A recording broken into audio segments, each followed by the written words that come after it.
Ela foi, sem dúvida, uma das maiores estrelas que o cinema já viu, um verdadeiro ícone que hipnotizou o mundo. Mas aí, bem no auge da fama, Greta Garbo simplesmente desapareceu. E hoje a gente vai tentar desvendar o enigma da vida dela e entender o porquê dessa aposentadoria tão súbita. Com essas poucas palavras, a própria Garbo resumiu um sentimento que, na época, chocou o mundo. É uma frase que revela o grande conflito da carreira dela, né? Uma estrela que, no fundo, não amava o estrelato, que se sentia meio que presa por essa máquina de fazer sonhos. E isso já nos leva direto para a grande questão. Essa é a pergunta que alimenta o mistério em torno dela até hoje. Pensa bem, como é que alguém que está no topo do mundo decide, de repente, sair de cena? É exatamente isso que a gente vai explorar agora.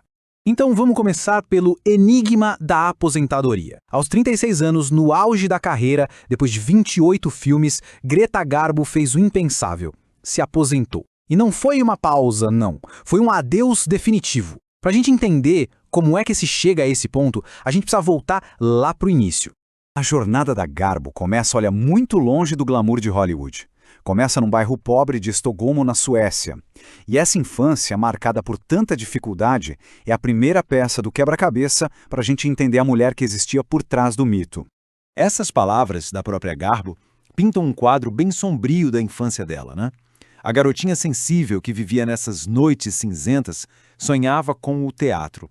Era uma espécie de fuga daquela realidade tão dura que a cercava. E essa linha do tempo mostra como a ascensão dela foi meteórica, foi muito rápida. Em 1920, a morte do pai a força a começar a trabalhar, mas em pouquíssimos anos, o talento dela a leva de uma loja de chapéus direto para os sets de filmagem. E aí, em 1925, ela cruzou o Atlântico. Hollywood estava esperando por ela. E em Hollywood, o sucesso da Garbo foi imediato. Nos filmes mudos, o rosto dela era tão expressivo que dizia tudo. Mas com a chegada do som, veio um risco gigantesco. O sotaque sueco dela era bem forte e poderia simplesmente destruir a carreira dela. O estúdio, a MGM, estava apavorada. Mas o estúdio foi genial. Transformou esse medo numa das maiores campanhas de marketing da história. Garbo fala. Era o slogan estampado em todos os cartazes de seu primeiro filme falado, Anna Christie. A expectativa do público era, nossa, era gigantesca. O mundo inteiro prendeu a respiração. E então, com aquela voz rouca profunda, ela soltou essa frase. O sucesso foi estrondoso. A voz da Garbo, que era para ser um problema, na verdade só aumentou o mistério e o fascínio em torno dela. A rainha do cinema mudo tinha de vez conquistado a era do som. E com tanto sucesso, claro, veio o poder.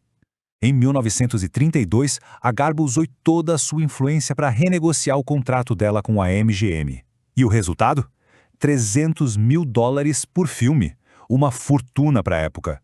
Isso a tornou uma das mulheres mais poderosas de Hollywood. E olha só que interessante, mesmo no auge, a gente já vê os sinais daquele desejo profundo dela por privacidade. Com esse novo poder, ela começou a exigir que os sets de filmagem fossem fechados, sem ninguém de fora, cercada por telas pretas. Ela precisava de solidão para criar, e isso é uma pista fundamental para o que viria a seguir. Só que nem mesmo a Garbo era imune às mudanças de Hollywood. No final dos anos 30, o gosto do público começou a mudar. As comédias mais leves se tornaram mais populares que os dramas europeus que ela fazia, e a popularidade dela começou a vacilar. E então, em 1938, veio o golpe. Garbo foi incluída numa lista bem infame de estrelas consideradas veneno de bilheteria. Basicamente, o salário dela era altíssimo e a bilheteria em queda de alguns filmes a transformaram num alvo. A crítica foi simplesmente devastadora para ela. A MGM precisava de um plano para salvar sua maior estrela. E a solução? Uma mudança radical. Se o mundo se apaixonou quando Garbo fala, talvez se apaixonasse de novo ao vê-la rir. O estúdio então a escalou para sua primeira comédia, Ninotchka, com o slogan Garbo ri. E o resultado disso foi um ponto de virada. Ninotchka foi um sucesso absoluto, salvou a carreira dela. Mas a MGM, tentando repetir a fórmula, colocou ela em outra comédia, Duas Vezes Meu. Só que dessa vez o filme foi um desastre. A própria Garbo odiou o resultado, chegou a chamar o filme de sua sepultura. E aquele seria seu último filme. E foi assim que, aos 36 anos, ela se afastou para sempre. O que veio depois foram quase 50 anos de um silêncio cuidadosamente cultivado. Ela trocou os estúdios por uma vida de total reclusão. A vida dela pós-cinema foi quase uma obra de arte em si mesma. Ela construiu um mundo muito particular, se tornou cidadã americana, uma colecionadora de arte super séria e uma figura lendária nas ruas de Nova York. Sempre aquela silhueta misteriosa atrás de enormes óculos escuros. Então a gente se pergunta, por que continuamos tão fascinados por ela até hoje? Bem, a resposta talvez esteja no próprio mistério que ela cultivou com tanto cuidado. Ao se retirar, ela meio que congelou a própria imagem no tempo, garantindo que sua lenda permanecesse eterna. Até mesmo as colegas de profissão, como a lendária Bette Davis, reconheciam que havia algo de mágico na Garbo. Não era só atuação, sabe? Era uma conexão quase sobrenatural com a câmera. Uma pura feitiçaria, como disse a Bette, que ninguém conseguia explicar ou copiar. E a sua grande contemporânea, Marlene Dietrich, expressou a admiração de toda uma era. A Dietrich, que era uma estrela que dominava a publicidade como ninguém, invejava essa capacidade da Garbo de se manter um enigma. O mistério não era um defeito, era a maior arma dela. No final das contas, a questão permanece.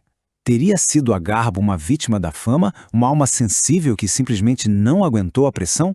Ou será que ela foi a pessoa com o maior controle sobre a própria vida e o próprio legado que escolheu exatamente como e quando sair de cena, nos deixando para sempre aqui imaginando? O mistério é, sem dúvida, o seu legado final.